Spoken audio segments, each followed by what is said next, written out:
Hello, everybody. Welcome to another Comic Source Comic Boom collaboration. This is your DC Spotlight for February 6th, 2024. A bit of a down week, in my opinion. There was nothing that really stood out for me as being a really great book. Just it felt kind of average. I don't know. What do you think of the week overall, Rocky?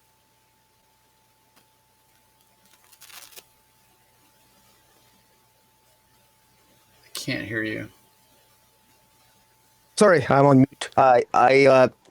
It was hit and miss with me. I thought it's going to be really interesting to hear your thoughts on Batman, the first chapter of Joker War, Year One, Chapter One, and some of the other ones I think are a little bit underwhelming. I'm going to be doing. There's definitely going to be some ranting in our reviews this week. Let's put it that way. You know what? I'm not even gonna. I don't know. These books didn't. They just missed the mark for me. I don't even have it in me to really rant about any of them, but I will say that in a few of the DC anthologies, they've come up with some decent puns for kind of the titles of these anthologies. So we're kicking it off with an 80-page giant called DC's How to Lose a Guy Gardner in 10 Days. Obviously, it's a take on the film How to Lose a Guy in 10 Days. Just throw the Gardner in there. The main cover is by Amanda Connor. It's got Guy Gardner with any number of DC women, Fire and Ice and Power Girl and another. I feel like I should recognize her, but I don't know who that last girl is with the black hair with the red or orange streak in it. I don't know who that is. I feel like I should know, but I don't. So anyway, it is an anthology. It is their Valentine's Day special, if you will. So there's a few different stories in here. Guy Gardner, How to Lose a Guy Gardner in 10 Days. The name of the actual anthology itself. I mean, maybe it's by Kenny Porter. He's the writer. Maybe they're like, oh, that's such a great name for a story. Why don't we just use that for the name of the anthology? I don't know. The art is by Nick Robles, colors by Nick Filardi, and letters by Travis Lanham. Then there's a Red Tornado story. Robots are red, androids are blue, written by Aaron Waltke. Art and color by Yvonne Chevron, letters by Josh Reed. There's a Booster Gold story written by Danny Lore. Art and colors by Brandt and Stein, letters by Josh Reed. The Flash and Too Many Dates, written and drawn and colored by Marguerite Sauvage, letters by Frank Vidovic. There's a Constantine story, Never Been Kissed, written by Alex Galar, art and color by Derek Charm, letters by Farron Delgado. Plastic Man and Love's a Stretch, written by Dennis Hopeless, art and color by Baldemar Rivas, letters by Steve Wands. Wonder Woman story, Say Yes to the Mess. Brendan Hay is the writer. ML Sanapo does the art. Colors by Enrica Angiolini. Letters by Becca Carey. And finally, Nightwing and Batgirl and Date Night, written by George Mann. Pencils by Leonardo Rodriguez. Inks by Joe Prado and Jonas Trinidad. Colors by Hi-Fi. Letters by Carlos M. Mangual. So, again, this was just okay for me. There were some actual laugh out loud moments, so I will give some credit for that. The Guy Gardner story, basically Vicky Vale's writing she wants to write a story for the Gotham Gazette, what it's like to date a superhero. She picks Guy Gardner. She goes on several dates with him. He is his Guy Gardner-esque, and it's kind of funny what a jerk he is. But, kind of what you come to expect. And then, of course, in the end, they have a bit of a falling out, and then they come back together, decide to be just friends. Guy's heart's in the right place. He's a blowhard, and a lot of that comes from insecurity, and that's just always been how it's been with him. So that was nice. It was nice to see Vicky Vale. I felt like Kenny Porter got her characterization and Guy's characterization down pretty well, and the art and the colors were great. The Red Tornado story, I thought was a little weird. So basically, Red Tornado, he used to have more humanity in him. It's postulated that he's got less humanity now because he's been destroyed and rebuilt so many times. Used to try to have a relationship. It's the whole Pinocchio thing. He wants to be human. He kind of let that go. And then we're told that he's basically going to be on monitor duty at the JLE satellite because everybody else has Valentine's Day plans, but he doesn't have anybody, right? So kind of sad. And Batman's like, oh, maybe you can check out my Bat GPT, or, kind of like that AI, basically. It learns and it grows and whatever, maybe. And so right away I'm like, oh, he's going to fall in love with the artificial intelligence that's the Bat computer. Then actually, to the credit of Walkie, he takes us in a different direction. You think maybe he's going to reconcile with his girlfriend. And then it turns out that his girlfriend, his ex-girlfriend, I should say, is dating Will Magnus, the one guy that created the Metal Men. But along with Will Magnus, she created this AI that Batman's testing for them, and the sort of the basis of the, I guess you'd call them computer programming, are based on her brainwaves. So it's like, oh, now it's a kind of a robotic version of the woman that he was supposed to or tried to be with or whatever. So that was kind of fun, and it does say, not even close to the end. Very cliche at the end. The Booster Gold one, he tries to run a dating site. That one was just kind of meh. The Flash, he's on his first date with Iris West. He keeps messing up and keeps jumping back, trying to fix it over and over and over, which, Flashpoint, hello. Now you're jumping back just a few hours to try to fix this date. I don't know. It just, that one I didn't really care for. It seemed like an incredibly dumb thing for Barry to do. It didn't seem like he would do that. But whatever. The art was fine from Marguerite Sauvage, so that was okay. And it was kind of cute. I mean, I do like the relationship of Barry and Iris, so that's fine. The Constantine one, I really, that one was kind of really forgettable. He's a young kid with one of his friends. His friend's never been kissed. They try to run some schemes to get him kissed. And clearly, Constantine, even back then, had some bisexual feelings because he's attracted to girls and he's also attracted to his friend. I really could have let it. It doesn't have anything to do with that.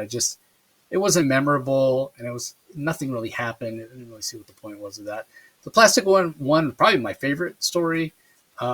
Plastic Man, just like a lot of people, just trying to find somebody to spend time with. That one was great. The art by Valdemar Rivas was really good as well. The Wonder Woman one by Brendan Hay, that one didn't make any sense to me.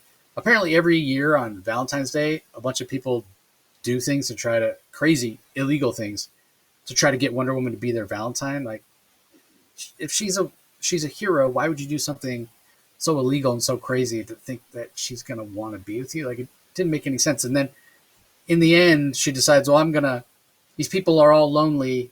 I'm going to tell them, yes, I will be their Valentine. I'm going to tell them all to be at this certain place at this certain time tonight on Valentine's night, and they'll all get together and become friends. It stretched the limits of like reality and anything that might possibly happen just to the utmost limit. I just couldn't buy it. And the Nightwing and the Batgirl one was very paint by the numbers, very forgettable as well. So overall, the Plastic Man one I enjoyed. The Gardner one was okay. The Red Tornado one was okay. I thought the rest were kind of forgettable. Like, I really, and this is one of their 80-page giants, so I imagine it's going to be at least $7.99. I can't really recommend somebody spend $7.99 on this. But we know that DC, and again, we're being kind of hypocritical. We talked before, they should do more anthologies. They do these anthologies, and I tell people not to buy them. And part of it is that a lot of these people are not creators that have had regular gigs on comics, so it's kind of a learning experience for them. But unfortunately, it kind of shows, right? Like, not the highest quality stories or art. I mean, for the most part, the art's pretty solid. But yeah, these stories, meh. I don't know. Maybe you had a different take, Rocky. What'd you think? I generally am. I'm not usually a big fan of anthologies anymore. Mainly because I like continuity, and I want stories to have at least the illusion of relevance to an ongoing sort of soap opera continuity that I love about DC Comics in general. And even if the continuity is wonky, I actually prefer a token attempt at it by the writer. I actually sort of enjoyed the Guy Gardner one only because of what it says about dating life and what I hear about dating life, because I hear about the crisis of young men, about how screwed up the dating world is right now, and I look at this and I just laugh. Vicky Vale, couldn't matter. I mean, talk about a complete, utter, total manipulative bitch, and they think Guy Gardner's bad when, I mean, how many guys, would go on a woman for 10 dates and not expect something, and he doesn't even get so much as a kiss. And they think that Guy Gardner's a jerk? Really? Most guys go more than 3 dates and not even get a kiss from a woman, and yet he tolerates that from Vicky Vale. She lied to him, she manipulated him, and yet somehow Guy's the jerk. Now, Guy did give her the Black Mercy as a flower, which is, of course, something that is horrible. Horrible on every single date. Why would she want to kiss him? What I'm saying is it doesn't make sense that he would even go on that many dates with her. It just seems sort of silly to me, like that he would continue to go on dates with her and not. I mean, it just. I realize it's just supposed to be. I guess we're not supposed to take it seriously, but it just lacked any kind of realism to me. I mean, that I mean, she's not. mean, she finds a reason to find him to be a jerk. And Guy Gardner is always a jerk to begin with. I get it. And at the end, he ends up being a nice guy because he understands, he forgives her for lying to him, which he did, and he understands that he's a jerk. But he creates for her a bicycle that she lost when she was a kid, showing that he did in fact listen to her when he talked to her, when she talked to him and accused him of not listening to her most of the time. There was a part of Guy Gardner that was always listening, but most of them he was off in the distance fighting, doing different things. And so I thought it was interesting how it sort of played those two off against each other. And quite frankly, Guy Gardner he's still a jerk, but he's still at the end, he does have a softer side. And so I would give writer Kenny Porter some props for that, because Guy Gardner, he was a dick, but also showed a softer side at the end. And Vicky Vale, ever the reporter, had no problem manipulating anybody. If it wasn't Guy Gardner she manipulated, she would have manipulated anybody else, which shows the degree of her journalistic ethics. So I thought that was good, because Vicky Vale doesn't have any journalistic ethics, and I'm not going to excuse her just because it's Guy Gardner. So somebody's got to stand up for Guy Gardner. I mean, come on. Now, having said that, the next story, which I think is actually potentially relevant from a continuity point of view, potentially is the Red Tornado one. I think is interesting. Him ending up with a relationship with the AI intelligence of the Justice League satellite, I find to be absolutely hilarious. So, I mean, he might actually end up with the embodiment of a woman that he was attracted to, the Dr. Kathy Sutton, who now is dating Will Magus of the Metalman. The fact that he has some sort of relationship with the AI, that might even grow it to something. This might actually be something we might see in future stories, continuity-wise. It's got some potential, particularly since AI is in the news, and particularly what you hear news coming out of Japan with these sex dolls and everything else. This is actually relevant. And so Red Tornado might actually get a little bit, ironically enough, out of the Justice League satellite. It's actually something that I thought was kind of comical and humorous, and there could have been more humor in it, but it wasn't bad. Flash and Iris story reminded me of Groundhog Day, with Flash keep going back in time, trying to get the date right. And of course, the moral of the story being that, you got to just be yourself. Don't try to, screwing up, showing your flaws on a date is the best thing you can do. So I thought that was nice. Didn't really say nothing new, but I thought Margaret Savage's art was pretty good. I thought she drew a fairly sexy Iris Allen.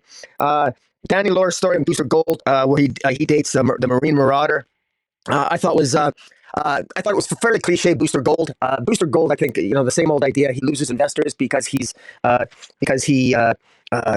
accused of drawing out a small town villain for cheap PR, and that's kind of what it is. I didn't find it to be particularly interesting. They need a new take on Booster Gold, because the old take it feels a little bit worn out. It's the same take as always, just trying to, his narcissism just always gets the best of him. And I think I'm just tired of Booster Gold stories. That's all they ever come out with, and this just sort of reinforces that. But as a Booster Gold story, I thought Danny Lore did do a good job, and I didn't mind the art by Ted Brandt and Rosestein.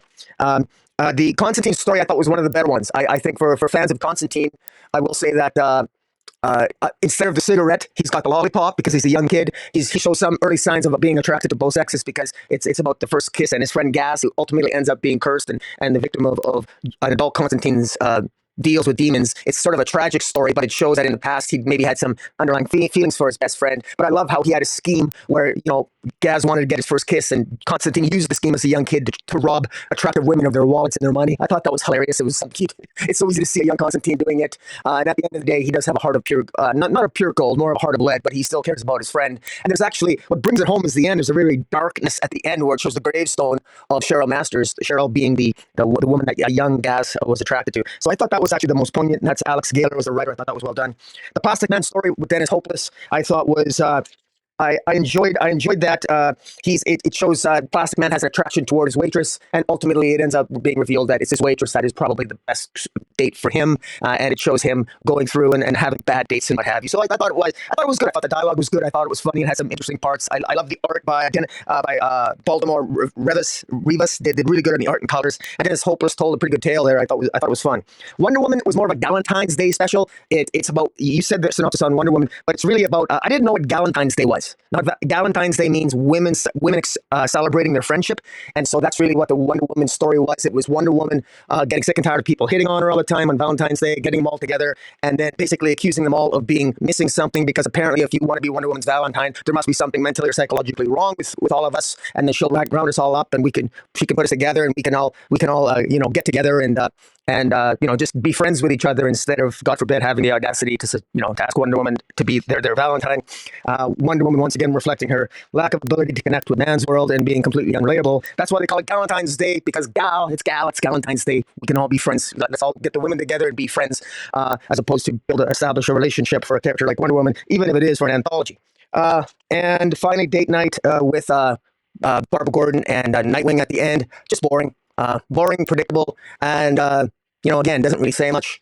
All in all, if I'm not a big fan of these anthologies, but I think the one that might have the most relevance here is the Red Tornado one, as I think maybe in the future the idea of an AI being connected to Red Tornado at some point in a Justice League story, I think that might happen. That's my prediction. Yeah, one thing I'll say. So the girl that was they showed the tombstone of at the end. Yes, definitely the sister of of Constantine, along with not only his buddies, Right. but that's why it's so, it's almost like a love triangle, right? Like he's got this crush on his best friend. His best friend's got a crush on his sister. Obviously, he's not going to do anything with his sister, but it makes for an interesting dynamic. So, anyway, yeah, $7.99, 80-page giant. At your own risk, people. At your own risk. Anyway, let's move on. Batman 142 is up next. The Joker Year One, Part One. It's from writer Chip Zdarsky. We have Giuseppe Camuncoli and Andrea Sorrentino on pencils. Stefano Nisi and Sorrentino inks himself. Nisi inks Camuncoli, obviously.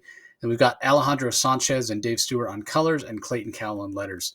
So I did appreciate that they didn't try to get two artists whose art is going to look similar. They just kind of leaned into it, right? Like actually very dissimilar. And when the story gets kind of esoteric at times with the Joker, that's when we're going to see Sorrentino's art. The rest of the time, it's Camuncoli, who, it's interesting. This art from Camuncoli is a little more of an animated style than I'm used to seeing from him. Backgrounds are a little bit lighter than I typically am used to seeing from him as well. Not quite as detailed, but they are putting out 3 issues all in 1 month in February. So maybe that's the reason. But if you look at the cover, if you're watching this on YouTube, you can see the cover. That's by Camuncoli as well. It's a good kind of representation of the style that he's taking in this book. It's almost like he's taking some inspiration from Batman the Animated Series and doing a little bit more of an animated style. So the art for me is the highlight, though, because when it comes to the actual story,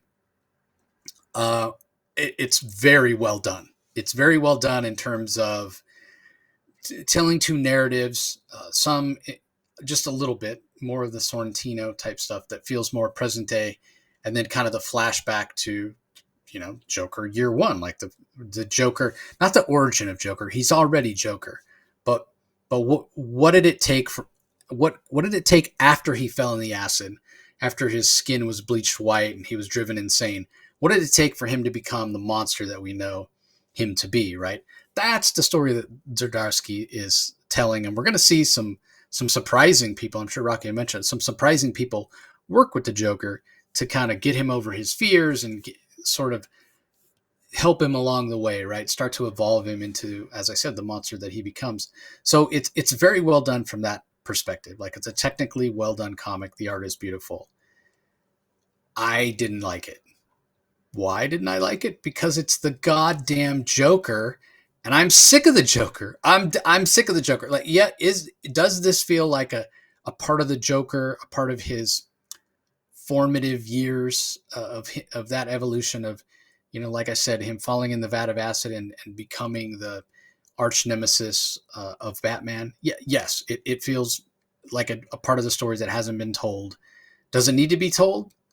I kind of think it doesn't. I think I can't remember what character we were talking about recently, but we talked about them revealing a bunch of stuff, and we went back and talked about Wolverine Origin, the Paul Jenkins series, and we were like, yeah, it was years and years and years that Wolverine's origin was kind of a mystery. And not to say that Origin wasn't a fantastic story from Jenkins. I think Andy Kubert did the art, and it was amazing. Could have been Adam Kubert. I always get them mixed up. But anyway, one of the Kubert brothers did the art. And it was amazing. It was great. But then you lost that mystery that Wolverine had. And I don't think it was necessary to reveal everything that was revealed. I feel the same way about the Joker. I mean, we all know, if you listen to this podcast, I'm over the Joker. I never cared for him that much to begin with. and I'm just Joker overload, man. For the last what 15 years now, it's all Joker all the time. I'm so tired of the Joker, and so that kind of leans into why I also don't care. I really don't care about the formative years of the Joker. So I feel like it's a story that doesn't need to be told. The Joker's just the Joker. That's fine. Um, I think DC really shit the bed with the whole three Jokers thing. And I'm not going to point fingers at anybody. It was poorly done. I don't know who's to blame, if it was anybody's fault, if it was Jeff John's schedule, if it was editorial. Like, I don't know, but the idea of there being three Jokers wasn't handled well, and then the three Jokers book took way too long to come out. It didn't really answer any questions. It created more questions than it answered, and now we're leaning into it even more with this story. I mean, that is my one hope. As much as I don't want another Joker story, if this does give us any sort of resolution to the three Jokers thing, then I guess that'll be a positive. But again, I want to stress this is a very well done comic. No ill will toward any of the creators. They're doing a great job. It's paced well. There's lots of action. There's lots of angst, which you would expect. I'm just tired of the Joker at this point. So it's going to be a little bit of a slog for me over this next 3 or 4 issues, getting all Joker all the time. I mean, Batman hardly shows up here. So I don't know. Anyway, what'd you think? I mean, you had to think that was going to be my reaction, right? I mean, you know how tired I am of the Joker. Yeah, I do. I just you didn't really give me much about your reaction to the story itself, other than the fact you said it was a good story. I agree Yeah, with you. I think again, it's hard for me to critique the story and the story beats and the plot and what have you, because I don't care, and I'm tired of the Joker. Like, yeah, I would just end up ranting because there's lots of stuff that doesn't make sense as far as the three Jokers go. But what's the phrase that we often like to use? Lipstick on a pig. I mean, again, nothing against Chip. He's doing a fantastic job, with pacing, and it sounds like the voice he gives the Joker in these early years, and Gordon and Bruce all feel very authentic. It's a slog for me to read these stories because I just don't care about the Joker. Well, I actually think that Sadowski here, he does a very good job. And one of the things, I know that this might piss off a lot of people. I don't know. I'm going to be very curious to see what the overall general comic reading public thinks of this, because does the comic book community want a more definitive origin for the Joker? Because this links the Joker's origin directly to Batman's, because this takes place right after Batman Year One. So if you love Frank Miller's Batman Year One, this takes place immediately after that. The Red Hood gang is basically dispersed. The Joker has been captured. He's captured, but he's missing because Batman the Red Hood fell into the chemical pit, Ace Chemicals. Batman thinks the Joker, this Red Hood person, is dead. The Red Hood gang disperses. There's some copycat gangs. The Black Hoods pop up. The Grey Ghost gang pops up. They're copycat gangs trying to replicate the heists of the Red Hood gang. And ultimately, the man who will become the Joker, he's got white skin. He is looking. He's looking for direction, and he's clearly crazy. He's insane, and he happens to wander into an establishment where he runs into number 22, a former member of his Red Hood gang. And as he's following his former henchman around, he sees the Batman, and then he panics. And what I find interesting about Chip Zdarsky, how he scripts this story, is that the Joker he thinks that Batman is both beautiful and terrifying, and yet he feels like a coward. And the Joker's filled with chaos, but he's scared. And where the controversy of this story is going to lie is, this is related to issue 8 of Chip Zdarsky's Batman the Knight, where Batman is trained by the smartest man alive, Dr. Caption. And Dr. Caption wants to get revenge on Batman, and he shows up to train the man who would become the Joker. And that's what makes this so captivating. So there's a direct linkage between the Joker and Batman, and that's where I know that we often give spoilers in this review, but I really want people to read this themselves to see, because I think it works. Now, while I think it works, do I think it's better for Batman stories in the long run, Joker stories in the long run? The jury's still out. So we'll have to see. But I think this is very well written. I like this focuses on Commissioner Gordon's relationship with the corrupt Commissioner McCloud, who's a temporary commissioner after Commissioner Loeb was taken off the playing field, removed as commissioner at the end of Batman Year One. He's dealing with a corrupt police department. He believes in Batman. No one else. Most of the cops in the department are corrupt. Meanwhile, you got this Joker character on the loose who ends up meeting this Dr. Caption. And so where's that going to go? We'll have to wait till the next issue. Meanwhile, Sardasky does something very curious. He introduces a scene of a future Joker, where there's a Commissioner Barbara that clearly takes place in the future, and the art is an art shift because the artist Andre Sorrentino draws the future, where Barbara commissioners Gordon, where Batman's in Arkham, and the normal most of the pages are drawn by Giuseppe kind of Coley. And so, how does this relate to the Joker and Batman's relationship in the future? Sardasky is juxtaposing the Joker Year One with Joker and Batman's relationship in the future. We're not dealing with the present, really, although we know from last issue that the Joker is sort of telling Batman his story, because they're both in jail. I mean, they're both captured together by Failsafe, being kept prisoner by Failsafe, and dealing with the Batman of Zurana. So there's a lot of moving parts here. Chip Sardasky is weaving a lot of different plots and subplots here, but I think it works. I'm invested in this, but I'm really curious. My opinion could change if this thing goes off the rails, but right now he's got both my curiosity and my attention. So I'm hoping that this will really pay dividends as this story moves forward. I'm sure it's going to sell like gangbusters. People love the Joker. I'm definitely in the minority when it comes to that. So. All right, here's another way in which I feel like I'm the minority. I'm not a gamer, and I haven't played any of the Arkham Asylum Batman games. I was trying to think of the game studio. It's not Rockstar. But anyway, regardless of that, there was a new Suicide Squad game that came out recently. Suicide Squad killed the Justice League. Well, this week we have a prelude comic called Suicide Squad Kill Arkham Asylum. So this story clearly is in that universe, the video game universe, I guess, of the DCU. And I find that to be really interesting, the fact that they try to explain some things. So it's written by John Layman. If that name sounds familiar, he did Chew, Eisner Award-winning Chew. The art is by Jesus Arvas. Colors by David Barron, letters by Anvil Design. So yeah, it's Arkham Asylum, not Arkham Tower. It's Arkham Asylum, like it is in the games. And we know in our, the regular DCU, the standard DC universe, Arkham Asylum was destroyed, was never rebuilt, what have you. So here they're at Arkham Asylum, and they go through the trouble of saying, oh yes, it's been rebuilt. They got money from this place, and I got money from Wayne Enterprises, and I got money over here, and they've rebuilt Arkham Asylum, which I appreciated that they acknowledged that, yeah, Arkham Asylum was destroyed, but in the main DCU, but maybe also it was destroyed in the world of the video games, and so that's why they had to explain why it was rebuilt. I honestly don't know, because I've never played any of those video games.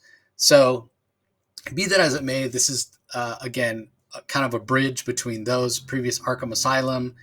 I think there was 3. There was like Arkham Asylum, and there was something else, and then there was Arkham Knights, I think, video game. And now we've got this Suicide Squad kill the Justice League. So how did Suicide Squad get out? How did they escape? All that sort of stuff. It's all explained in this particular book. So being that it wasn't in continuity, there's some stuff that's a little weird. Like Commissioner Gordon is not Commissioner Gordon. He's Mayor Gordon. He was formerly the police commissioner, ran for mayor, apparently won. Amanda Waller is here. In a way, she's the Amanda Waller we know. She's still sort of ignorant and dumb and makes stupid decisions, all in the name of, wanting power and control. She doesn't look anything like any version of Amanda Waller that I've ever seen before, but she thinks that somehow she's really fond. She says it like 3 or 4 times. Nobody's going to get into Arkham Asylum that I don't want in, and nobody's going to get out of Arkham Asylum that I don't want out. And she doesn't think Batman can get into Arkham Asylum. Yeah, you're just dumb. I'm sorry. You're just dumb if you think Batman can't get into wherever he wants to get into. And sure enough, he does. So, maybe for people that are fans of this video game series, they're going to get more out of it. This was enjoyable for me, even though I haven't played any of the video games and I'm not familiar with the storyline in the video games. This was okay. It feels like even though these are characters we know, Commissioner Gordon, Batman, I'm going to keep calling him Commissioner Gordon, even though he's mayor, because he's Gordon. Um, so Gordon, Amanda Waller, albeit a little bit different. Batman, the dead shot here is clearly supposed to be the Will Smith version. We've got King Shark. We've got Harley Quinn. So even though these aren't exactly the versions that we know, we know enough about them, right? That you can just pick this up, and you don't need to be a slave to continuity and have read anything that comes before or have played the video games. It feels very new reader friendly. And so I want to give Layman a lot of credit for that. As far as the art goes, the art was pretty solid, but I will say having Amanda Waller look so different than what she normally looks like, it did pull me out of the story a couple times. I was like, who's that? Oh wait, that's right. That's Amanda Waller. So I kind of wish they'd made her look a little closer to how she looks in any of the previous. She has had gone through a couple different iterations in the comics previously as well. But she looks like a thin African American male. She doesn't look like a woman at all in this, and it kept throwing me for a loop. So anyway, like I said, credit to the creators for making this new reader friendly. It was enjoyable. Ultimately, is it going to be memorable? Did it break any new ground? Is it like, oh my God, so exciting, I can't wait to read the next issue? No, none of that. None of that. But it's solid.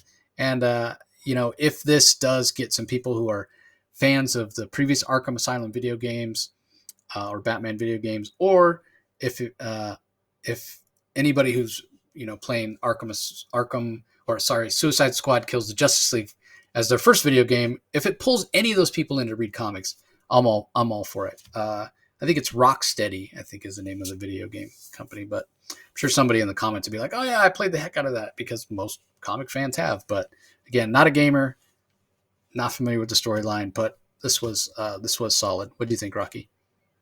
I thought that they made a strategic error by making this a prequel. They should have taken a page out of the Injustice series. Injustice was arguably one of the most successful adaptations of a video game, frankly, of all time, and it was probably on the best written comic of the decade of the 2010s. It was amazing, and they're going to make this a prequel. I hope they make a comic book out of Suicide Squad Kills the Justice League. That's far more interesting. Suicide Squad Kills Arkham Asylum. Who cares? We get that all the time, and that's all this is. They're in our surprise, surprise. Harley and the usual gang of misfits are in Arkham. Batman shows up. Killer, whatever, Killer Shark, whatever, bites the head off Zaz. So we had some moments of violence, and then at the end, we're told, not shown, we're told in a series of news vignettes, which that chaos is happening around the world, which we know to be the events that lead to Suicide Squad Kills the Justice League. You got to play the video game for that.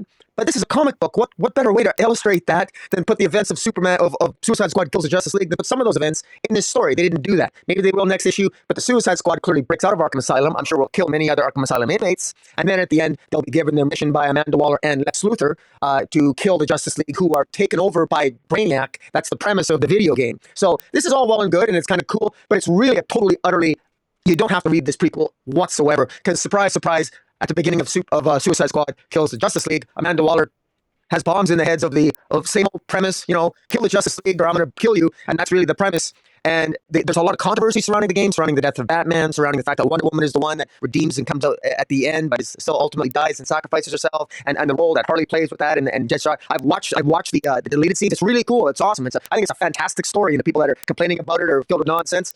It's great. I wish there was more connections between this and the game other than just being a prequel. And I'd like them to take more of a page out of Injustice. But so overall, I think it's not bad. If I'm being very critical, I wish the art was a little bit more. I wish the art was maybe slightly a different style of art. But Herze or Jesus Hervos, or however you say his name. I think it's Davis. In any event, I thought it was okay, but it's definitely by no means necessary to pick up if you want to play the video game. I hope it didn't spoil the video game for anybody there. Wonder Woman apparently. So, all right, let's move on. Fire and Ice. Welcome to Smallville finale. This is issue number 6. Joanne Starr on the script, Natasha Bustos on the art, colors by Tamara Bonvillain, Ariana Mayer on letters. This has been a real roller coaster. At times, I've loved this series. At other times, it's felt a little bit underwhelming. Unfortunately, we end up on a little bit of an underwhelming note. It's almost like there's too much going on. We've got the dysfunction of the different supervillains that Fire decided to hire to work at their salon. We've got the relationship between Fire and Charlie. We've Charlie Rhodes. We've got the relationship between Ice, or friendship, I guess you'd say, between Ice and Rocky Rhodes. We've got Ma Kent. We've got this Nordic villain slash spirit person, Crave, and then we've got this mask that's from the island of Kui Kui Kui that's taken over Rocky Road. So there's a lot of stuff going on. It ends up feeling a little bit chaotic. Everything does get wrapped up for the most part, but at the end of the day, it's just like Fire and Ice. They feel like, hey, we've saved the day. Now we can move on. We've learned our lesson. We've learned whatever it was that Superman sent us to Smallville to learn. But I sort of feel like there was so much going on in the series, like from start to finish. So much was packed in there. You give credit to the writer for juggling all these different storylines, but because there's all these different storylines, I feel like nothing got explored in depth, and so it just lacks a little bit of impact. But if anything, I came away from it feeling like, well, Fire and Ice have a really strong friendship, and through thick and thin, that friendship's gonna survive. So if that was all that the creative team wanted us to get out of this book, then they did a fantastic job. But I feel like a little bit that it was an opportunity missed, because I think it as good as it was, it could have been better. It had the potential to be better. Maybe if it was a little more focused, if it was just one less plot thread, it probably would have landed a little better. And the art's been consistent throughout. But just like the story's been up and down, for me, the art has been very consistent throughout. But sometimes, because of the up and down of the story, sometimes the art in tone feels like it fits the story more than other times. When the story tries to get a little more serious, the artwork doesn't necessarily match up with that in terms of tone. So this wasn't at all what I expected it to be. And that's probably what a lot of people that picked it up are going to end up feeling like. I know it wasn't what you expected, Rocky, with your Fire and Ice. We talked about at the very beginning, but how do you feel this finale was? Well, you're right. I'm disappointed in it. It is what it is. It's obviously it's Joanne Starr's take on these characters, and I almost feel, because it's clearly meant to be kind of a joke, that again, it's like reviewing a Harley Quinn comic nowadays. Is it even appropriate to be constructively critical in terms of my expectations? Because there's once again, there's 1,000 different interpretations of these characters. It seems there doesn't seem to be a Bible that DC sticks with for some of these female characters. But let me just be blunt and express. I'll express my disappointment. Fire and Ice don't develop as characters in this issue, in this entire series. This issue ends with them leaving Smallville. Why? I thought Superman told him to stay in Smallville for reasons which were absurd to begin with, but they just left. Fire and Ice didn't develop as characters. There's one point at the beginning of the story where Martha Kent is being essentially attacked by Crave, and she calls, and she's actually speaking to her son Superman, who can't come and help her against Crave because he's busy battling a Lex Luthor or something, or some such thing. And she basically, Martha tells her son Superman, don't worry, the girls can handle it. But why would she think that? Fire and Ice have been obscenely incompetent, ridiculously incompetent throughout this entire series. They haven't shown competency on any level for the previous 5 issues. Why? Now I realize it's a parody, it's meant to be a comedy, but again, they haven't shown any competency. All they've shown is to be sort of typical girly girls that are fighting over stupid things. They want to train they want to reform supervillains in a hair salon in Smallville. And of course, did they reform a single villain? I mean, I guess you could arguably say they did, but did they do so through inspiration by setting an example? No. Unless, of course, you consider being a whore and sleeping with Lobo and being an alcoholic an example. Thank you, Fire. Which, by the way, is in character with Fire, I suppose. But she's not a femme fatale. If you're going to use your power of sex and own it and be a femme fatale, but no, they're pathetic. They're insecure, both of them. These are like a couple of schoolgirls that should be doing YouTube videos talking about Taylor Swift or something, because these aren't adults. There isn't an adult in this comic. And where's the character development? Well, we got 2 lesbians that made up at the end of this, Tamarind and Honey. One of them happens to use her powers to win the day. Fire and Ice don't win the day. They don't even defeat the villain at the end. It's technically Tamarind who uses her mental powers, which are heightened by the by Gorilla Grodd's sister, that wins the day. Fire and Ice are just kind of showpieces. Attractive showpieces, but they could be more attractive if the art was more within the DC house style. Now that's me on my little bit of rant here. But this story cute? Is it fun? Sure it is. But does it tell me? Does it advance the characters of Fire and Ice? No, they're exactly where they were at the very beginning of the series. They're just flying out of Smallville now. And as they fly out on the final page, Fire is teasing Ice that maybe they should open up a place to reform villains, which is exactly what they thought to do at the end of the first issue. So we're all coming full circle to an idea that I don't think worked in this series. So that's my rant. It's over, and we can move on. Yeah, so you really did like that's so interesting because I think at one point, if I'm not mistaken, you picked one of the issues as your book of 2 or 3, maybe not, maybe I'm misremembering, but yeah, clearly did not end on a high note for you. Yeah, I thought I was a little down. I didn't think it was that bad, but anyway, let's move on. Up next, we have Poison Ivy number 19. This is from writer G. Willow Wilson. Art is by Marcio Takara. Colors by Arif Prianto. Letters by Hassan Otsman Elhau. We've had some hints from G. Willow Wilson about the early days of Pamela Isley and tying her origin in more closely to Jason Woodrue, the Floronic Man. And that's continuing here in this issue. It's interesting because Origin of the Species is the name of this arc, and in this first part, it's all flashback. It's all flashback to Poison Ivy's earliest days when she was a student at the college. Actually, it even starts with her when she's still in high school, trying to get a scholarship to college. She wants to go to this specific college where Jason Woodrue is a professor, and she meets some other people that will know their names. Alec Holland, eventually becomes Swamp Thing and what have you.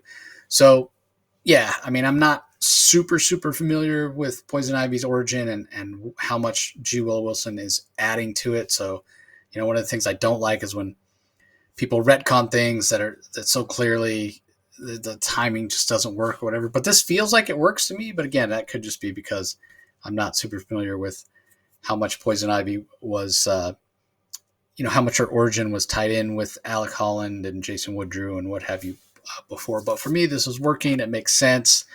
Again, consistent characterization for Poison Ivy throughout from G. Willow Wilson.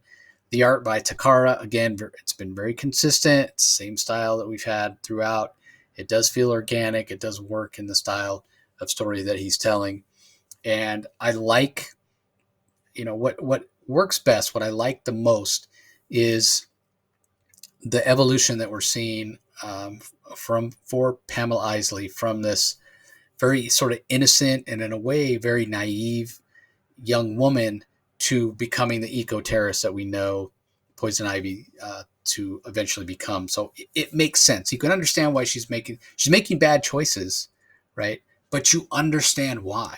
And you could see that if you yourself were in the same position, in that same environment, that maybe you would make that wrong choice as well. And she's aware that she's breaking the law. She's aware that the things she's doing are illegal, but in her mind, she's doing it for a greater good, which, that's what Poison Ivy's all about as a character. So great characterization work from G. Willow Wilson and solid artwork from Takara. So overall, I thought this was really good. What do you think, Rocky? I thought that I got mixed feelings about it. Like you, I can't off the top of my head recall exactly what is my established origin that I recall from DC for Poison Ivy, and this is clearly it's funny how we got the first chapter of Joker year one. This is Poison Ivy year one. That's what this is. I got to tell you why I'm inclined. The writing is fine. It's good. Poison Ivy is too pristine. I think this robs Pamela from some of her evilness. I'd like her to be more naughty than this. So we are to believe, and this is everything I'm about to say. I'm recapping this issue. She's a straight A student, perfect student, really smart, straight A, completely naive. She's not qualified technically to even be in this graduate class. But Jason Woodrue is the other people in the class. One of her other people in the class think that Jason Woodrue just likes Pamela Isley because she's attractive, along with Linda Holland, who is Alec Holland's wife, is also a member of the team, as is Alec Baldwin. Alec Holland, who will go on to be Nightwing, Jesus, Swamp Thing, good Lord. And so she's a very naive young woman, and she's manipulated by Jason Woodrue to ultimately rob a biology lab. And then ultimately, I mean, that's really how the issue ends. And she, I guess at some point, she's going to discover her own agency. And I don't know when she becomes poison ivy. She's maybe that will affect her mind, and it will turn her into like an eco terrorist that we know she became. But what I would have liked to have seen, quite frankly, is a little bit more of her determination and agency up front to own the fact, to own her villainy. But that's not what this is. This is Pamela Isley as 100%, in my view, more of the victim. But she knows what she's doing, so she knows she's doing wrong. She's doing it for the right cause. So I guess it's the beginning of a criminal career. I guess it just felt like she was. I just felt like she's getting a push from Jason Woodrow, who I think it just sort of. I don't know. I have mixed feelings about it. We'll have to see how it goes. I just I find it interesting. Also, now this is a minor thing, very minor. I never thought of. I think this is the beginning of her. This is before Pamela maybe discovered her sexuality. I always thought of Poison Ivy as a full fledged lesbian, not as somebody who was bisexual, who could be bisexual but was really a lesbian. I guess she's not even discovered her sexuality yet. I might be wrong on that. Maybe I'm wrong. Maybe she's always been bisexual because I always think Harley is. But I thought that was interesting that she's attracted immediately to Jason Woodrow, and that surprised me a little bit because I always thought she was that throughout it all. Pamela always knew that she was. Lesbian, but obviously I'm wrong on that, and that's all well and good. Just a minor little observation. So, it's interesting. It's interesting. So I got mixed feelings about it only because I really like Pamela as a villain, and I don't like. I would prefer fewer.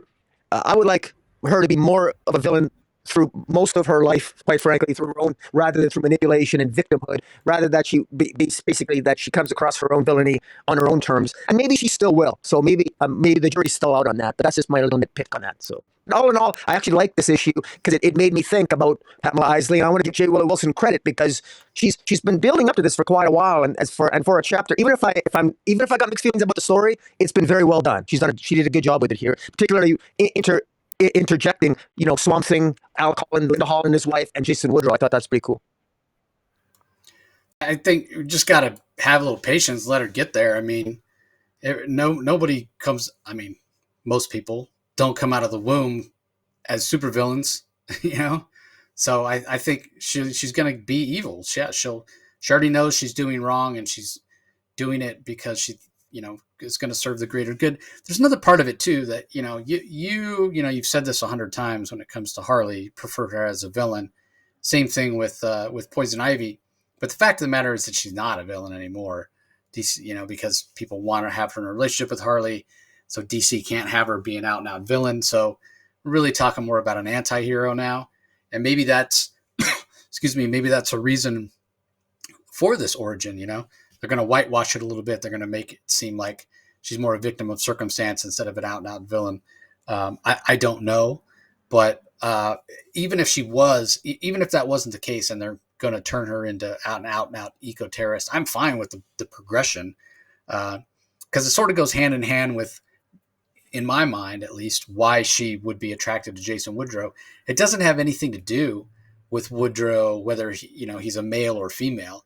It doesn't really have anything to do with Pamela's sexuality in terms of being attracted to him. She is so about the work. She is so about plants, and in this particular story, what Woodrow's trying to do in terms of bridging, the plant and animal sort of divide, and looking for the things that they have in common more than the things that they have different. And Pamela is so into that when she looks at Woodrow, I don't even think she sees male, female. She just sees what she perceives to be his brilliance. Oh, this guy's so brilliant. That's what she's attracted to. She's attracted to the science, the ideas, that sort of thing. That's how I took it. And so it doesn't sort of matter in my mind whether he's male or female. And is he either once he becomes a Floronic Man? I mean, I know we're getting way off topic here, but that's sort of how I took it. Very naive, but again, it's very well done. It's very well paced. And we'll see how it all turns out in the end. So, all right, up next we have Shazam number 8. This is written by Mark Waid. Goran Sudzuka handles the line work. Eve Zervasina does the colors. Troy Petrie on letters. I wasn't a big fan of the artwork. Goran Sudzuka, he's a very talented artist. I just recently, this last week, I was reading some other work by him. It's so interesting how he can kind of his style's a bit fluid, if you will. He can sort of change for the tone of the story. But it's so different than what we're used to seeing with Dan Mora on the book. So that was a little, I don't want to say disappointing, but it was a little jarring, the difference, because again, Goran's art's nothing like what Dan's art is. As far as the story itself, yeah, this is probably the weakest issue of Shazam so far. I'm not going to sit here and say that Mark Waid's phoning it in because he's got, other projects going on or other things that are taking away his attention. We know he's leaving Shazam because he has other projects that need his attention. But he's a professional writer. I still would expect him to do his best. And there's plenty of humorous moments here with the space dinosaurs and what have you. But I ultimately felt like it just left. It was missing something, and I don't even know that I could put my finger on what it was. This title has had humor, and it has sort of felt like it's aimed at a little bit of a younger reader. But there's plenty for longtime fans of Shazam and longtime fans of Mark Waid as well. But ultimately, it feels like Waid was building to something that maybe we're never even going to get to see because he's leaving the title. So, yeah, we get a little bit of a wrap up of the space dinosaur thing here. Yeah, we get a wrap up of the cliffhanger where the house was destroyed last issue. But ultimately, it just felt very average to me. There's nothing memorable. It's not going to be a book I'm thinking about later on. Just sort of thought it was okay. And I hope that that's not how this Shazam end runs from Mark Waid, where I just end up feeling like, it's okay. Because it started off with so much potential, and now it feels like it's a little bit fizzling here as he's getting ready to move on to something else. So I don't know. Maybe it's just me. What do you think, Rocky?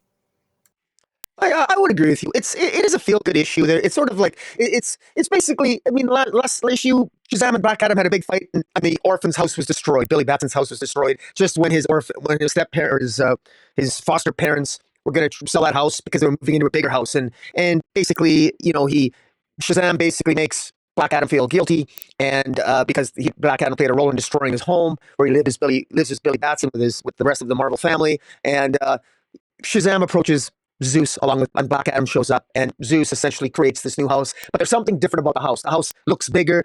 Everybody comments the house looks a little bit bigger, and there appears to be something living in the house. And the rooms are bigger. So perhaps this house now it has some special abilities because Zeus built it. Now it's interesting because Zeus, of course, being a Greek god. You don't think of Zeus as an architect, so if he builds a house, it's probably more than just a house. So something is probably living in this house. You got 3 eyeballs that pop up at the end, and a teaser that the creeper might show up next issue. So it's interesting there. So the fact that the Marvels that this foster family, Billy Batson's family, might live in a house built by Zeus, that's kind of cool because we got the Rock of Eternity, and now got the special house built by Zeus that they live in. Maybe they won't even bother moving to their new location that was talked about last issue. But overall, it wasn't not a heck of a lot happened, but there was some good character moments here. You can very clearly see the difference. There's a standoff between Black Adam and Zeus. I thought was well done, and I think even though this does it does have a sense that this is written maybe for kids, this does have sort of Mark Waid has done a good job, and he's got a co-writer here. His co-writer is He's the storyteller listed as a storyteller. That's Gorka. He's the artist, just like Dan Mora is listed as a storyteller. Do you notice how there's no artist listed? So it's just Mark Waid giving storytelling credit to Goran Sudzuka, the artist. But overall, I think that this reads well. So this is the way actually you write a story that it feels as an adult I can read this, and even though it might seem a little bit silly, it's adult, silly, and fun. And we have to remember that Mark Waid is doing the balancing act of writing an adult character, Shazam, with the mind of a teenager, and he manages to pull it off very well here. It's just that this isn't a Superman comic or a Batman comic, and it's obvious. And it's particularly jarring when you see Black Adam, who is such a serious character, face off against Billy Batson slash Shazam, because they're very, very different people, very, very different characters. And I think deep down Black Adam knows that, because Black Adam does essentially even agree to help Billy Batson and says so to Zeus, because Black Adam even feels guilty for the role he played. So overall, I thought it was well done, but I agree with you. It's probably more forgettable than not, but it'll be interesting to see what happens with the house moving forward. Yeah, like I said, I just hope it ends on an upswing rather than a whimper. Okay, up next we have Superman 78, The Metal Curtain, issue number 4, written by Robert Venditti, art by Gavin Goudry, colors by Jordi Belair, letters by David Lampier of A Larger World. It's very interesting what Venditti's doing here. Choosing Metallo as the villain makes a lot of sense, but making him Russian. Here we have him showing up in Washington, D.C., in his full metal suit with the Soviet flag. Again, it just evokes a certain Cold War era feel, and obviously with his kryptonite power source, he's more than a match for Superman. Um, we have the Gene Hackman version of Lex Luthor that reaches out to Superman, much like he did in the first Superman movie, where he talks to him at that high frequency. Remember, all the dogs are barking and what have you. And he says, "Hey, Metallo's wearing my suit." And we did see in some early issues Lex Luthor going to the Soviet Union, but is so was Lex double crossed by the Soviets, or is he double crossing the Soviets, trying to make himself look good? But either way, he gives Superman some knowledge about where basically the off switch, the emergency shut off switch is for the Metallo suit. So he presses it. Metallo only has 30 seconds before the suit's going to completely shut down. So he flies off. He's got to get out of Dodge before the suit shuts down. And that's kind of it. There's not a whole lot that happens in the issue. It's basically one big fight between Metallo and Superman, but that's okay. It's okay because it's fun. And although I don't enjoy the Gavin Goodry art as much as the Wilfredo Torres art, he does a great job with the action, with the storytelling, and the likenesses as well. They're recognizable as the actors that played, Superman, Christopher Reeve, obviously, and Lois Lane and Lex Luthor and everybody else. So it's just a lot of fun. And for those of us who are old enough to have seen those Superman movies in the theater, and Christopher Reeve, when I picture Superman in my head, live action, I'm always going to picture Christopher Reeve, right? Like that's just what I saw in my mind's eye. Not that I didn't appreciate the way Henry Cavill looked at Superman, and I still think poor Henry Cavill, I feel so bad for him. I don't feel like he ever got a script that was deserving of him in the role, because I think he'd actually make a great Superman. But that's neither here nor there. This particular issue I'm enjoying. I know Robert Venditti is a huge fan of Christopher Reeve Superman as well, and that comes across in the story, comes across in the way that this is all played out for us in this. So yeah, in my mind, this is basically Superman 5, I guess. A lot of people, they'll poo-poo on Superman 3, one with Richard Pryor. I kind of think that one's fun for what it is, but yeah, nobody is going to say Superman 4 was anything but a steaming pile. So just forget Superman 4 ever happened. Take the previous Superman 78 series, where we had Brainiac, and we do know, because Richard Donner said if he had done a third Superman movie, he would have done Brainiac as a villain. So you can either throw the Richard Pryor one out or not, but either way, you get the Brainiac story that we already had in Superman 78 as the next one, and then this one is the following one that comes on the heels of that. And all I wish is that there's a reality out there somewhere where that actually happened, right? Like Richard Donner got to finish Superman 2 and got to do a Superman 3 with Brainiac as the villain, and then he got to do a Superman 4 with Metallo as a villain. Would have come out like, I don't know, maybe around 1987, 88, like right before the fall of the Soviet Union. You could even work that in, right? Like maybe when Superman defeats Metallo, it's one of the dominoes, one of the last dominoes to fall that helps lead to the collapse of the Soviet Union and freedom for a lot of those countries. We can look back now and say, well, maybe it wasn't all for the best with what's going on in Russia and a lot of those countries now, Ukraine, what have you. But yeah, back then it was a big deal. Mr. Gorbachev tear down that wall, and then the Berlin Wall came down, and yeah, it was for those of us that are a certain age, it a very memorable historic moment. So anyway, Superman 78, the Metal Curtain, Rocky, what'd you think? Uh, this is this is just, it feels exactly like watching a Superman movie. I just wish it wasn't so predictable. I just find it so predictable because, of course, Lex Luthor now, he's upset that the Soviets stole his armor because he's really good both on real estate, and you don't steal from Lex Luthor, because no one gets to kill Superman but Lex Luthor, the greatest criminal mind who ever lived, because that's who Lex Luthor is. So he obviously wants to get the armor back, wear it himself, and kill Superman himself. That's the plot here for Lex Luthor. I think it's fairly obvious. If I'm wrong, I'll eat my shorts. But I bet you that's what it is. And that's fine, I guess. I just no. That's what this is. That's exactly what this is. It is really. The scenes here just evoke the 1970s special effects and evoke Christopher Reeve almost every scene from the window that Clark Kent jumps out of. I mean, it's like I'm watching the deleted scenes from the Donner cut of Superman 2 and some of this stuff. I mean, really, stuff. This is a very true to form adaptation of the sense, the feel, and the sensibilities of the Donner Superman. And in that respect, I'm getting exactly what I expect. I just damn, I guess I would just like a little bit more. I would have just loved to have seen a little bit more substance to the plot. But Robert Venditti is clearly letting Gavin Goodry's art shine here by even though the plot's not, it's very by the numbers. I think it's very tropey, and I think it's extremely predictable. But the art is great, and I think that this is a nice casual read. And for those people that love the classics, and who doesn't love the classics, Superman, Donner, Superman, this is right up their alley. And frankly, this will make a beautiful hardcover. And I'm sure at some point they're going to collect all the Superman 78 stories in one. It's going to be a beautiful hardcover edition worthy of any comic book mantle to bring back those feelings. I just honestly, I don't know. Maybe I'm just a modern day. Maybe I just got to relax my brain a little bit more. But I do wish this had a little bit more substance. But still, I mean, it's exactly what it's advertised to be. I just wish there were some surprises here, and there just isn't. Nothing here is surprising to me. And frankly, if this was made into a movie, I think it would disappoint some movie critics because there's nothing new here. But 100%, 100%. This is not new or groundbreaking or what have you. In terms of that, Venditti's got a tough job, right? Like, it needs to evoke the feel of the Christopher Reeve era of Superman. When you look at those movies, wasn't much surprising about those movies either. They were very much of their time, and you could make the argument that storytelling wasn't as complicated, characters weren't as complicated. It was white hat versus black hat. Mustache twirling villains. There was no real gray area. A lot of that came later. Think about it. Those movies came out before The Dark Knight Returns, Frank Miller, or Watchmen, or those kind of things. So, yeah, it's like Venditti is completely capable of doing that. Like, go read his Green Lantern run if you want to talk about some sophisticated characterization or what have you.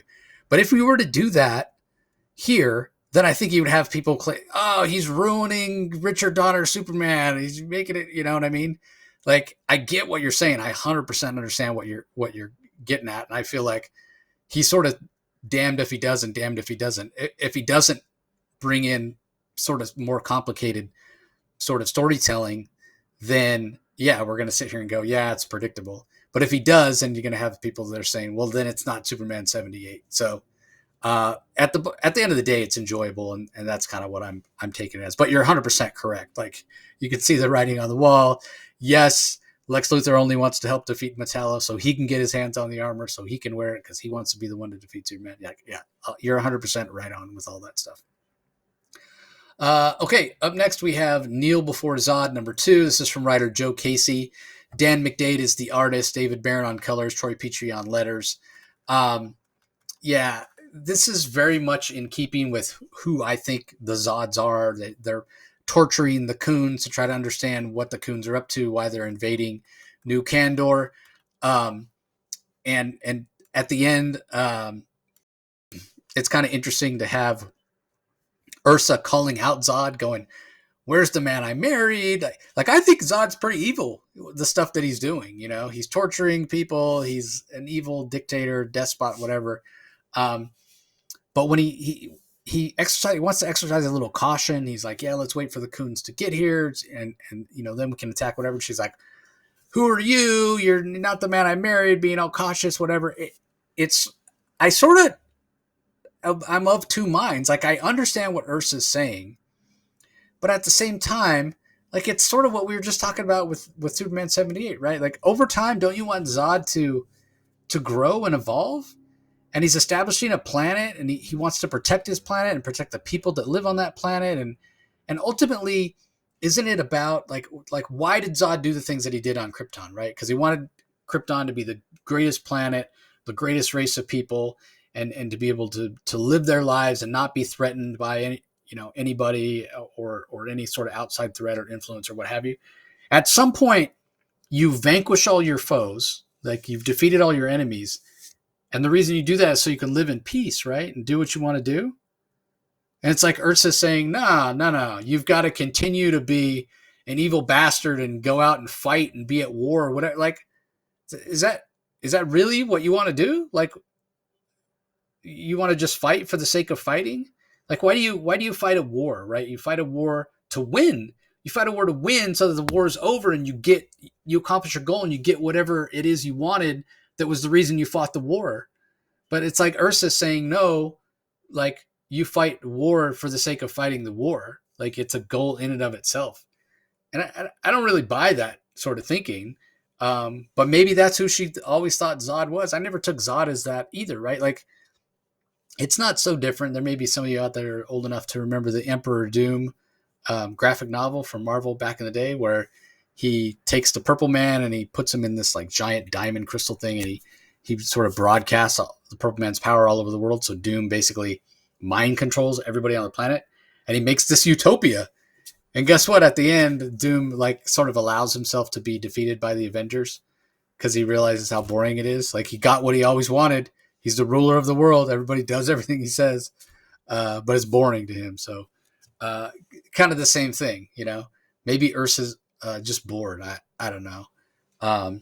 This has not been the series 2 issues in has not been at all what I sort of thought it would be when talking to Joe Casey. But there are a lot of things that we still don't know, still haven't been revealed. So I guess we'll have to wait and see. But yeah, interesting issue. Sets up an interesting dynamic going forward. I mean, the last issue we've got Ursa telling Zod, yeah, if you don't return to your evil ways, you're going to kneel before me. I was like, wait, what? What is Zod going to kill Ursa? I'd be kind of okay with that. I mean, you want to talk about a nagging wife? I mean, she takes that to a whole new level. Here, this guy, look at everything he's accomplished. He's got his own goddamn planet, right? His own planet that he will defend and destroy anybody and that's not good enough for her. That's not good enough. He's got a whole goddamn planet that he's the ruler of. That's not good enough for her. She's browbeating him. So I'm down. I'm down if he ends up snapping her neck or what have you. Expect that from Zod. How about this? How's this for me returning to my evil ways? Snap. I don't know. I guess we'll see. What do you think, Rocky? Well, I'm happy to report that we're definitely on the same page in this one, and I'm so glad to hear you use the phrase "nagging wife." There's no question here that Ursa here is a piece of work. Now, you know, it's funny. What I thought was going to happen here, but what should have happened here, if I was playing script doctor, is it would fit. If this was a Black Label series, Zod would have bitch slapped Ursa when she went on her rant, and they would have had hate sex right there in front of the broken throne that Ursa just destroyed, and they would have reconciled immediately, and Zod would calm her down, because that's really what it is. I don't think it's really odd. I agree with you. This is an interesting issue. On the one hand, if I'm being really critical, well, what do I expect of Ursa? Well, you know, last issue when the son that Zod banished, when Lord Zod threw a fit and got angry at his dad for not being aggressive enough, Ursa reluctantly sort of went along with it, and now Ursa's throwing the same fit that her son did. And the thing is, Ursa, she knows full well what Zod has accomplished. It's from Ursa's own dialogue that we get a recap of how much Zod has accomplished. It's from Ursa that she states that Zod single-handedly escaped the Phantom Zone and single-handedly rescued Lord Zod and Ursa from the zone. He decimated the Dominion Fleet. He outmaneuvered the Elf family that led to the creation of New Kandor. He populated New Kandor with half the inhabitants of Kandor that were initially exterminated by Rogolzar. He founded a New Kandor. He's built a weapon of mass destruction that will protect New Kandor. And she's sitting here telling him that she wishes that he would hurry up and just be more like it means it's like arguing over a timetable. I think they're on the same page, but Ursa just wants them to be a galactic tyrant now instead of maybe, you know, a few weeks from now. It's clear Zod has a plan. It's clear that he's a strategist. It's clear that he's brilliant. He wipes out the Kuns. He's attacked by the Kuns. They're attacked by a pirate ship, by pirates that take over a Kun starship. I mean, what the hell more else do you want from a tyrant? I mean, to me, I'm giving Zod an A+ mark. The only problem he has, he's got a bitch of a wife who's on his ass saying, "Why don't you do more?" And I'm thinking, good God, more? What's more, woman? I mean, this is a crazy woman. And then at the end, she's sitting there with her boots on. When Zod is practically kneeling before her, I'm thinking Zod, like, this is how twisted I am thinking about Zod. I think Zod is turned on right now. I think he loves seeing Ursa like this. This is a woman he married. I think they've got a massively dysfunctional, physically violent relationship. And I think that, you know, again, if this was a Black Label, I'd expect a fairly aggressive scene of intimacy that would take place at the end of this issue or right in the middle of it. And so I'm intrigued. I don't know if I necessarily agree with Joe Casey taking such an aggressive approach to this, because I don't know. I'm trying to imagine how much more evil is Zod going to be. We saw Ursa torture to death a warrior, a prisoner. Well, what, like, does it make any sense that Zod would be even more crazy and attack without a plan? When he was a leader general of Krypton, he was very aggressive, but he understood well the importance of strategy, and he knew he planned when he was addressing all of the uprisings on Krypton in the months and years before its eventual destruction, as Krypton was going through chaos. And in that Krypton Chronicles that I think Robert Venditti wrote that actually. Didn't he? Yeah. Yeah. So he Robert Venditti wrote it. And in any event, I just think that Zod here is I think as a strategist he's brilliant, but he just happens to be very very prone to evil, and he's got a wife who's clearly a sadist. And but I don't know. Ursa very clearly here is playing a game. Zod admits that something is wrong. He says he's experiencing something. He's reaching a pinnacle, and he's not sure what he's going through. But very clearly, I'm like you. I'm thinking to myself, what the hell? What more could Zod do? I mean, how is Joe Casey going to make Zod even more tyrannical than he's been in these first two issues? And if he's going to be that tyrannical, then he better bloody well invite his son or Zod back, because it seems to me that they both want to be like their son wants them to be. But in any event, this is a very curious issue, and I enjoyed it. I liked it, but I'm a little bit at a loss as to how dysfunctional is this relationship between Ursa and Zod. I don't know, but I gotta admit, if I was a tyrannical bastard, I would want a wife like Ursa, because she does seem to know him very very well. I mean, I don't know what's happening to me. I'm changing, whatever. I mean, isn't it called growth? Zod's not allowed to have personal growth. I guess he's always got to, I guess. I mean, they're comic characters, right? Yeah. You got to have the illusion of change or what have you. So I don't know. I guess we'll see. All right. Up next, I'm just going to mention this real briefly. We have Red Hood the Hill, issue 0. It's written by Sean Martinborough. Tony Akins and Moritat are the pencilers. Stefano Guadiano handles the inks. Paul Mounts on colors. Troy Petrie on letters. This is just a reprint issue. It collects issues 51 and 52 of the most recent Red Hood series that ended. God, I think it ended in either early 2022 or early 2023 or late 2022. It's been rumored, or we have known for a long time, that Sean Martinborough is going to write a series for Red Hood where he's in the Hill, which is a neighborhood in Gotham City that's got a lot of immigrants and persons of color and what have you. So this is kind of a lead into that.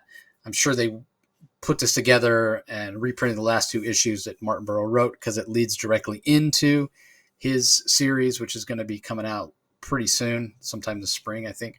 So we covered those issues back when they came out. So I don't really have anything to add to that. These are okay. Jury's still out on how well it's going to be done.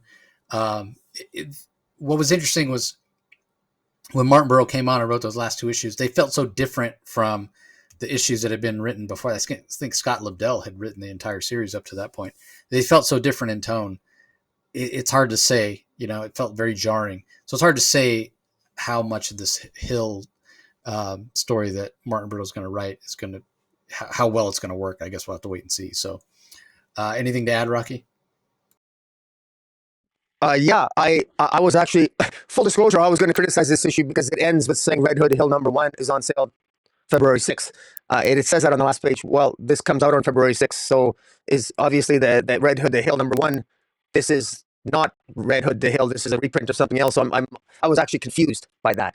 So yeah, and I don't remember reading this before. It's funny you said we reviewed it. I don't remember anything about this. I thought this was a brand new story. And I thought it was not bad, but I thought it's stale dated. It goes back to Joker War. It talks about the Hill. It's not bad. It introduces characters that we might see again. This white Kanye character, Thomas Mazzell, who creates, he sells running shoes, and he turns crazy, and he decides he wants to take over the merchandising of his own, selling of his own shoes. He's sort of like he's literally, they call him a white Kanye, and he deals with drug dealers, and he sells shoes and merchandise to drug dealers, and the Red Hood takes him out. Okay. And again, there's this other character called, I think, Strike's her name, Dana Harlow. She's got a reporter sister named Denise, who's a reporter, and she ends up being kidnapped, and shenanigans ensue, and it all comes to a head. I thought it was well done. I thought Sean Martinborough is a good writer. I thought the dialogue's good. I think the art, Tom Akiro and Moritat as pencilers, I think did a good job of the art. My commentary is, look, this was a well-written story. It's so done in one. Leave it alone. I like Jason Todd. He's more interesting when he's with Artemis. I love the Artemis Bizarro team up when Red Hood and the Outlaws. That's what I like. Bring back Red Hood and the Outlaws. I'm interested in that. I will not be collecting a Red Hood series. I just find a character to be a redundant. He's just completely redundant. I just don't find him interesting when he's by himself. And I don't need Red Hood in another different supporting cast. Bring back Red Hood, make him stand out. He stood out better when he had Artemis, when he had Bizarro, or even if, but for sure Artemis. And have an eclectic group of or a rotating cast of interesting people for Red Hood, but giving him his own section of Gotham, I guess I can understand it. I suppose. I mean, that's clearly why it's called Red Hood, the Hill. The Hill being generally considered to be I guess a safer part of Gotham, flowing out of Joker War. So I guess I understand the premise. He's a more aggressive Batman, but I think that they're going in the wrong direction with Jason Todd. I mind you, I might be in the minority on that because they tried Jason Todd, Red Hood, and the Outlaws through 2 different iterations in the New 52, and then coming out of that, because first it was Jason Todd, Artemis, and Arsenal, and then it was Bizarro and Artemis with Red Hood. But I love those series, man. I just love that because they're just different kinds of stories. It didn't have Artemis in it at the beginning, right? It was Starfire and Arsenal. Right. Yeah. And then the second iteration, I think, was Artemis, Red Hood, and Arsenal, and then they took Arsenal away and brought in Bizarro. Yeah. But in any event, I don't disagree with you. The first issue does come out next week, actually, the 14th. Red Hood, The Hill, #1, Sean Martinborough's writing. So most people know Martinborough as an artist, actually. I wish he was doing the art. I know it's asking a lot to write and draw. But Sanford Green is going to be the artist on the first couple issues. And I just don't see his style of art suiting a Red Hood book. But I guess we'll see how it all plays out. So anyway, last book we're going to talk about here, Birds of Prey, #6, written by Kelly Thompson, art by Leonardo Romero, colors by Jordi Belair, letters by Clayton Cowles. In typical Kelly Thompson fashion, the storyline that has been happening with Sin and this, I don't even know what you call this, evil spirit or whatever, the Amazonian evil spirit that's in possession of Megara. This is not wrapped up in a nice, neat little bow, right? Like, it's much more complicated than that. Speaking of complicated storytelling. So the current iteration of Birds of Prey, they're not successful in sort of purging that evil spirit or what have you from Sin, but they do set up a situation where Sin is able to sort of subjugate that spirit, if you will. So basically it's kind of like one of those things like where, if I go, we go. So they could destroy the Megara spirit, but they would also, because the spirit's already bonded to Sin, they would destroy Sin as well. So Sin sort of uses that as leverage and says, hey, look, if you want to live, you got to let me be in charge. It's my body that you're possessing. We got to work together, whatever. So it resolves the story, but not 100%, right? Like, it's resolution. It's the end of that arc, but it leaves the door open to come back. Obviously, not so dissimilar from what Tom Taylor did in Beast World, right? Where we know it's the end of the story, but not really the end, because we know Raven's not who she pretends to be. And so it's a little bit of a Pyrrhic victory for the Birds of Prey, but it works very, very well. It's, well done in terms of the pacing and the character voices and what have you, like it's been throughout. I do think, and I've said this before, I do think the Romero art, it's not your typical superhero art. And so it doesn't have that real dynamism that superhero art does. And because of that reason, I think is the reason that Jordi Belair chooses it to color line work in a little bit more of a muted palette. And again, the artwork just doesn't jump off the page like you would expect something like a Red Hood and the Outlaws or a Birds of Prey or a Sinister Six, where you've got those bright colors and it just pops. This is not that book. But I think it could be that book with a different artist.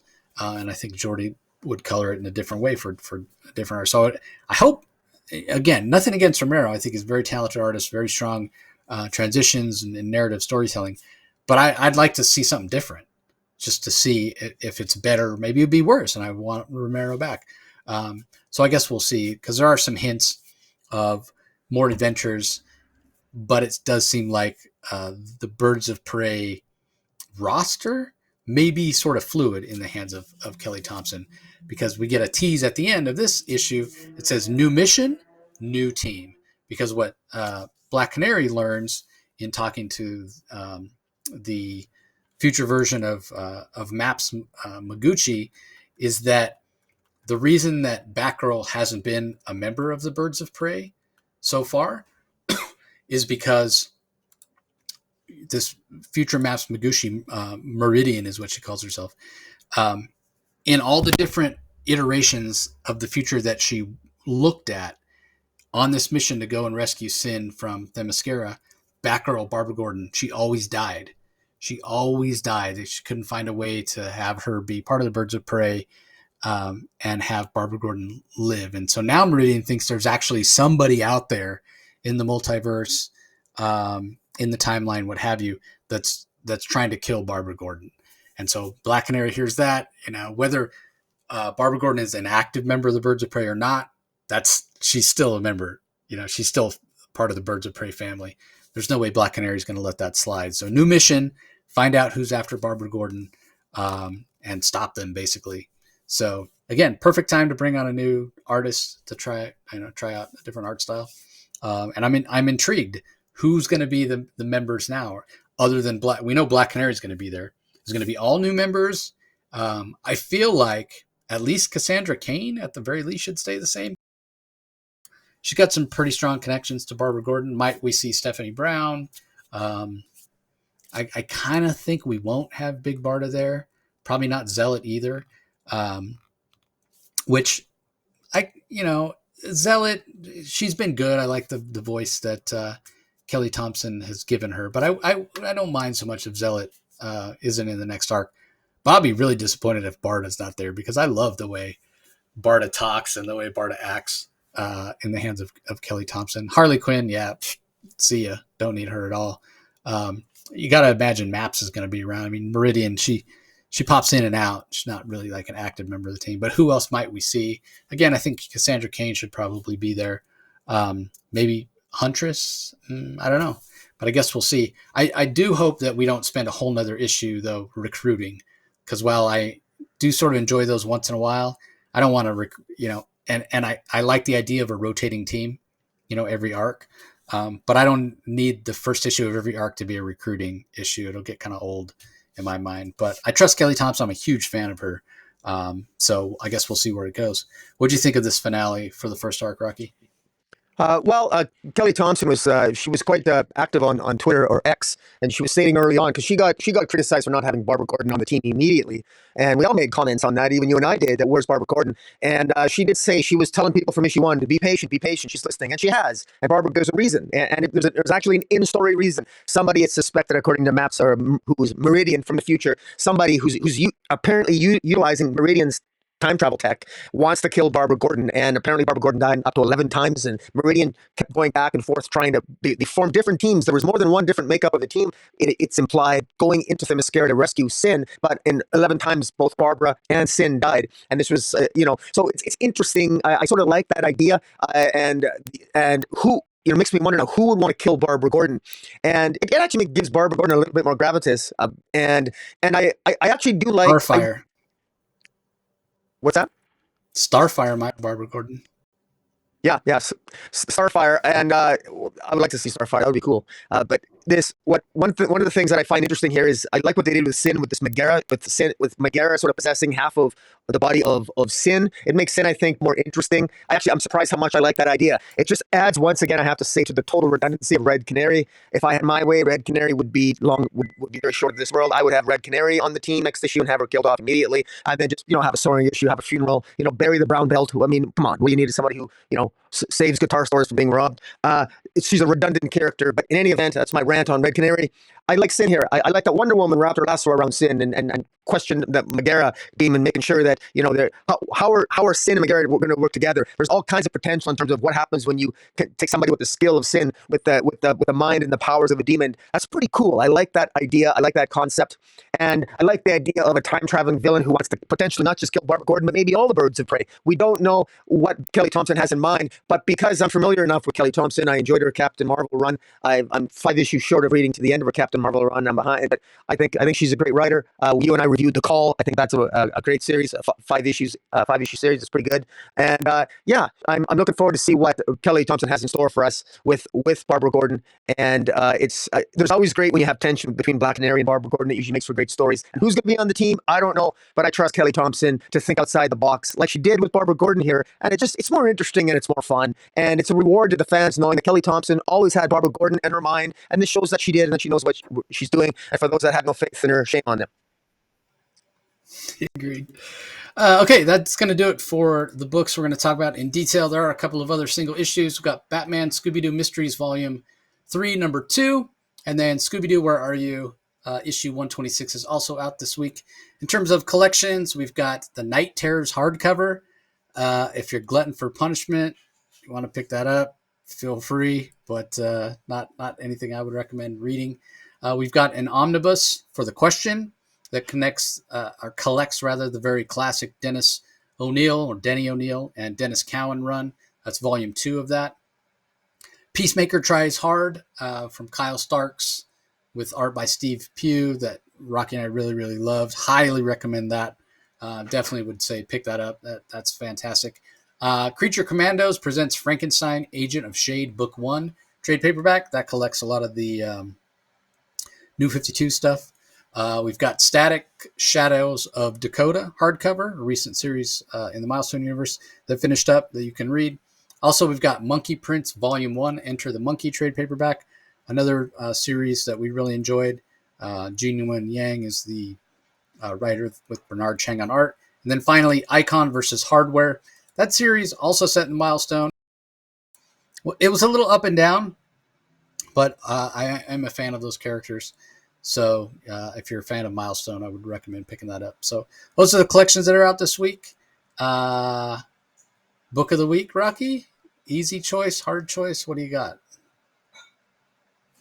Yeah, okay. So my book of the week, I would have to go with, and I'm thinking long and hard about this now. I think I'm going to for the one that sort of got my goat a little bit, but in I don't know, I've got mixed feelings about it. It's between General Zod and Batman 142. But I'm gonna have to go with Batman. With Batman, just is edging it out because I think I'm intrigued by this first chapter of Joker Year One. I'm really intrigued by it, and I'm hoping Chip Zdarsky does something very interesting with it. And I have a theory as to how he's going to work in the three Joker scenario, but we'll have to wait and see how it plays out. So, but I enjoyed Batman enough that it's going to make my pick of the week this week. What about yourself? Yeah, well, not me picking Batman, which if anybody listened to my review, I'm sure you realize that. So that's good. Ultimately, I'm going to go with the book that I enjoyed the most this week was Poison Ivy. I thought Poison Ivy was far and away the best book that was out this week. Again, very interesting what G. Willow Wilson's doing. I feel like she's being very true to the character, being additive to the origin of Poison Ivy. So, yeah, I thought it works really, really well. And yeah, I didn't even consider any other picks other than Poison Ivy this week. So, well, that's going to do it for this episode, everybody. Hope you're enjoying the Spawn Daily over on the Comic Source YouTube channel, or maybe you're listening to the audio only on the Comic Source podcast feed. We appreciate the support. Seems like you guys are really enjoying it. My review with my interview with Todd McFarlane, like 500 views on YouTube, somewhere around there. Speaking of Todd, he's doing a charity auction on his Whatnot channel coming up on February 12th at 2 p.m. Pacific, 5 p.m. Eastern. He's literally going to his warehouse and he's just going to start pulling stuff out. Comics, art. He said there's a couple pieces of original art there. He's going to do some sketches. There's a bunch of toys. There's some Spawn jackets. He's going to auction all that stuff off for charity. 100% of the proceeds will go to charity. So, yeah, tune in for that if you're so inclined.